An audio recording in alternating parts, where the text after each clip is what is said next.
Hello, and welcome to Sparkle's Hope Chest. I have some notes in front of me because it's going to be a very hard video for me to make. But here we go. The Wikipedia definition of bullying is to use force, coercion, or threat to abuse, aggressively dominate, or intimidate. Here are several types of bullies. Today I will be talking about a few ones that affect my life. Tangible material bully. They like to use their formal power, like being your boss or manager. They have some sort of authority or control over your finances, which they use to intimidate you and others. A physical bully. They range from simulating violence by raising their fists as if they're about to strike or to throw or break objects. They like violent acts of physical, domestic, and sexual abuse. And verbal bully.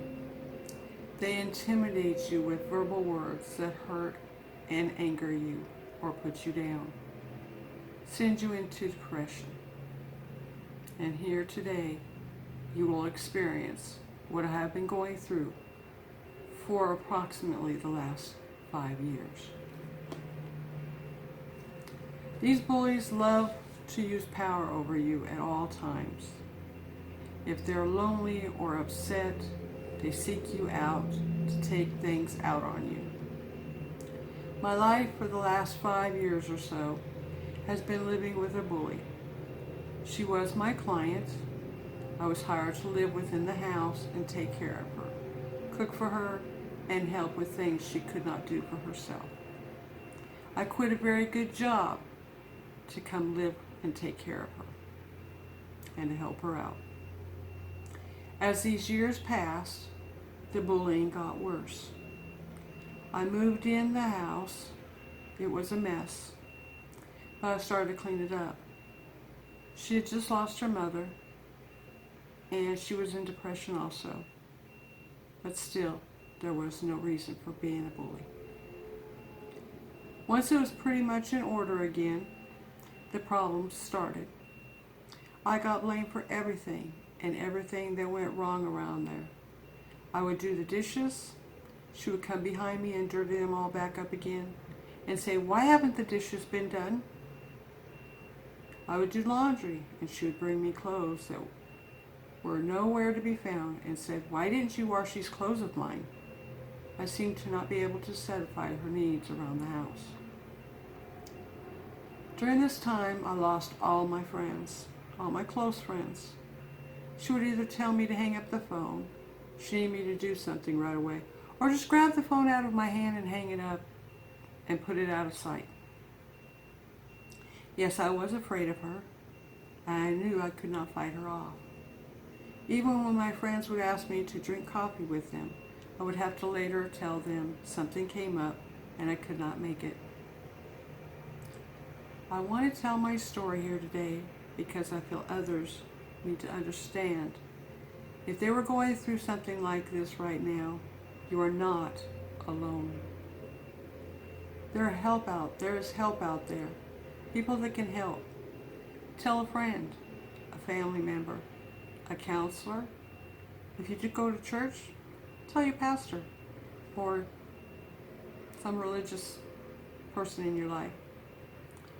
There's helplines out there that you can call and talk to people that might have ideas for you that you have not even thought about yet.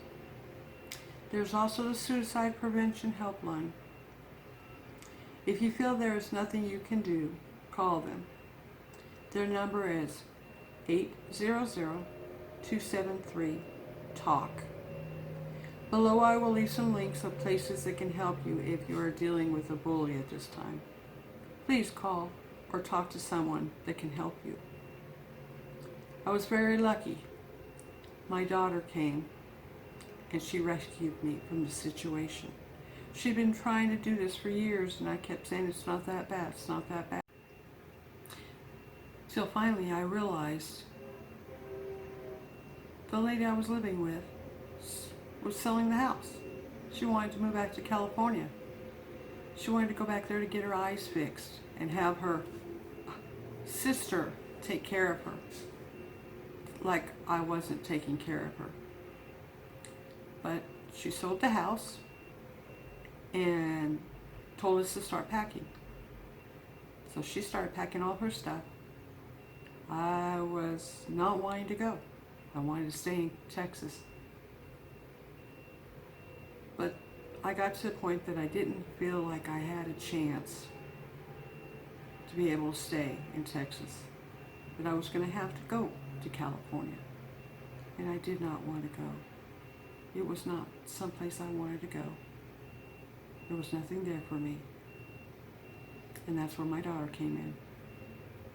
My daughter drove to Texas on July the 16th, 2021, this year. And she took me out of that very bad situation and moved me far from it. We did, as backup, call the police to protect us as we removed some of my personal items out of the house. I did not know my now ex-client would act. I was not sure how she was going to act while I was leaving. But there was no violence during the leaving process. Thank God. It could have gotten really bad, because she could get very violent. There was one time that she did not like what I had to say. She shoved me down the hallway into the wall where I hurt my shoulder, my neck, and had back spasms for weeks. I still, every so often, have back spasms. I just want you all to know there's no reason for you to be bullied by anybody. I don't think the children need to be bullied in school. I don't think the adults need to be bullied in life. Anywhere. Cyberbullying, personal bullying, verbal abuse, any of it, none of it. It's uncalled for. There's no reason for it. Thank you all for watching and listening to my story. Yes, I'm still dealing with this since it just happened July 16th. I'm now living in a motel out of state, and I am safe. Some of you know where I am. She does not. And I'm going to leave it that way. Please, once again, I want to urge you, if you are dealing with a bully, please call someone or talk to someone to help you deal with it and get out before it's too late. I'd appreciate it. Thank you very much for watching. And this is Sparkle's Hope Chest.